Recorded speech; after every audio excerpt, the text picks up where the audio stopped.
Family man season 2 episode 7 वेंडेता। वेंडेता यानी प्रतिशोध, एक बदला जो कि दो लोगों के बीच में कई समय से है। अब कौन किससे प्रतिशोध लेता है? तिवारी अपनी बेटी को बचा पाएगा या फिर साजिद अपने मिशन में कामयाब हो जाएगा? चलिए देखते हैं। हम देखते हैं कि धृति को होश आ चुका है और वो अपने आप को बांधा हुआ पाती है, इसलिए वो हेल्प की पुकार लगाती है। जहाँ पर कल्याण यानी सलमान आता है और उसे कहता है कि चिल्लाने का कोई फ़ायदा नहीं, यहाँ पर तुम्हें कोई नहीं सुन सकता। धृति उसे बैक करती है कि उसे छोड़ दे, जहाँ पर सलमान उसे बताता है कि ये सब कुछ तुम्हारे बाप श्रीकांत तिवारी की वजह से हो रहा है। तुम्हारा बाप आए दिन हमारे भाइयों को गोली से मारता है। जिस पर धृति कहती है कि no, he is a normal guy and he works in IT company. Kalyan उसे बताता है कि उसका बाप कोई IT कंपनी में काम नहीं करता, वो तो एक एजेंट है जो कि NIC यानी टास्क के लिए काम करता है और मेरे भाइयों को आए दिन गोलियों से मारता है। और ये सब सुनने के बाद धृति शॉक हो जाती है। वहीं मुंबई में श्रीकांत तिवारी अपने फैमिली के पास पहुंच जाता है। मुत्तू और तड़पड़े एक फुटेज देखते हैं जिसमें राजी और भास्करन एयरक्राफ्ट के साथ होते हैं, जिससे इन्हें पता चलता है कि राजी एक प्रोफेशनल पायलट है और ये लोग डेफिनेटली बम को एयरक्राफ्ट में रखकर उससे अटैक करने वाले हैं, जिसे कामेगाजी स्टाइल अटैक कहते हैं। और ये बात तड़पड़े तिवारी को बताता है। उसके बाद तिवारी धृति के स्कूल जाता है और उसके फ्रेंड से पूछताछ करता है, जहाँ पर उसे महिमा से पता चलता है कि धृति और कल्याण ये दोनों मूवी देखने इन्फिनिटी मॉल में गए थे और कल्याण से वो सिर्फ 2 बार मिली, जहाँ पर वो उसके साथ फोटो खिंचाने की भी ट्राई की, लेकिन कल्याण ने मना कर दिया। और साथ ही कल्याण अपने पास एक कीपैड वाला फ़ोन रखता है और साथ ही ये भी बताती है कि धृति कल्याण को इंस्टाग्राम पे मिली।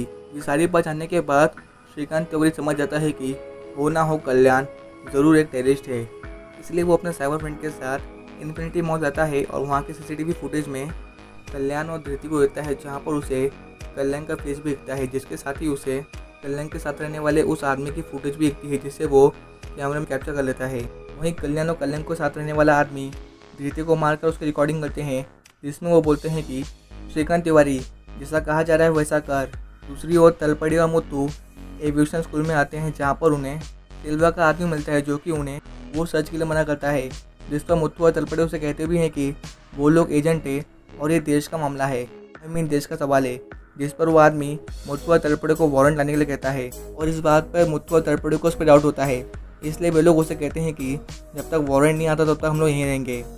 ये सारी बात सिल्वा, राजी और उसके आदमी एक रूम से सुन रहे होते हैं। वहीं वो वीडियो भी सूची और श्रीकांत को मिलती है, जिसमें वो लोग धृति को मारे हैं और तिवारी को जैसा कहा गया वैसा करने के लिए कहते हैं। इसके कुछ देर बाद साजिद तिवारी को फ़ोन करता है और कहता है कि अगर अपनी बेटी को जिंदा देखना चाहता है तो तू और तेरी टीम मेरे रास्ते से हट जाओ। जहाँ पर तिवारी उसे अपनी बेटी से बात करवाने के लिए कहता है, जिस पर साजिद मान जाता है। वहीं रात हो चुकी है। मुत्तू और तलपड़े अब प्लान बनाते हैं, जिसमें मुत्तू उस आदमी को अपने बातों में कन्विंस करता है। तो वहीं पर तलपड़े चुपके से उस प्लेन के पास जाता है, जहाँ पर वो देखता है कि उस प्लेन के अंदर भर भर के बॉम्ब्स लगे हुए थे। और इससे पहले कि ये बात वो अपनी टीम को बताए, राजी, सलवे और बाकी सभी लोग इन पर शूटिंग करते हैं, जिससे मुत्तू तो फेंस क्रॉस करके दूसरी ओर पहुंच जाता है, लेकिन तलपड़े वहीं पे फंस जाता है। दूसरी ओर रात के 8:15 हो चुके हैं, जहां पर साजिद कल्याण से तिवारी को फ़ोन करवाता है और श्रीकांत तिवारी अपनी बेटी धृति से बात करता है और उसे कहता है कि बेटा डरो मत, मैं तुम्हारे साथ हूँ। और साथ ही उसे कहता है कि तुम और कल्याण अगर सच्चा वाला प्यार करते थे तो कल्याण बेटा ऐसा होने मत दो। मुझे मालूम है कि तुम्हारे अंदर अभी भी कहीं ना कहीं वो इंसानियत बची हुई है, तो मेरी बेटी को बचा लो।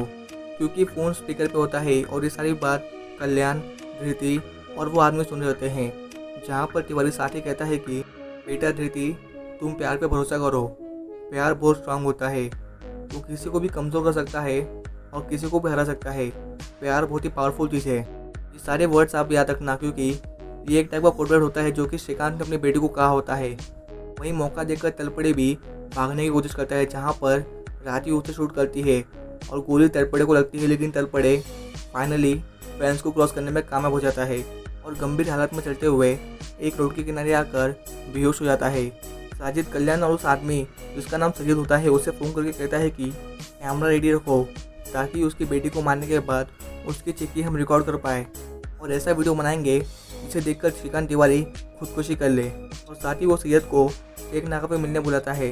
वहीं तिवारी अपनी बेटी को बचाने के लिए सैयद की फ़ोटो को मुंबई पुलिस में सर्कुलेट कर दिया और उसे ढूंढने के लिए कहा है। दूसरी ओर साजिद सैयद को मिलता है और वो लोग कार लेकर घर के लिए निकलते हैं। वहीं मुंबई पुलिस कुछ लोकल लड़कों को पकड़ती है और उन्हें सैयद के बारे में पूछती है, जहाँ पर वे लोग उसे बताते हैं कि वो जानते हैं ये कहाँ पर रहता है। घर में कल्याण धृति के पास आता है, जहाँ पर धृति उसे कहती है कि वो उसे बचा ले क्योंकि वो मर नहीं जाती। डैड सही कह रहे थे, अगर तुमने मुझसे कभी भी प्यार किया होगा तो तुम मुझे बचाओगे। जिस पर कल्याण इमोशनल होकर उसके प्यार की बातों में आकर धृति के हैंडकफ खोल देता है, जिसके बाद धृति मौका देकर शीशे के टुकड़े से कल्याण पर लगातार वार करती है, जिससे कि कल्याण बेदर्द मारा जाता है और एक शीशे का टुकड़ा धृति को विंडो से मिला होता है। जिसके बाद वो कल्याण के पैंट से चाबी निकालती है और अपने सारे लॉक्स को ओपन करके वहाँ से एस्केप करने की कोशिश करती है। जिस वक्त साथी तो शहर वहाँ पे आते हैं और साथी धृति को एक ही थप्पड़ में बेहोश कर देता है और यहीं पे ये एपिसोड ख़त्म होता है। Thank you for watching.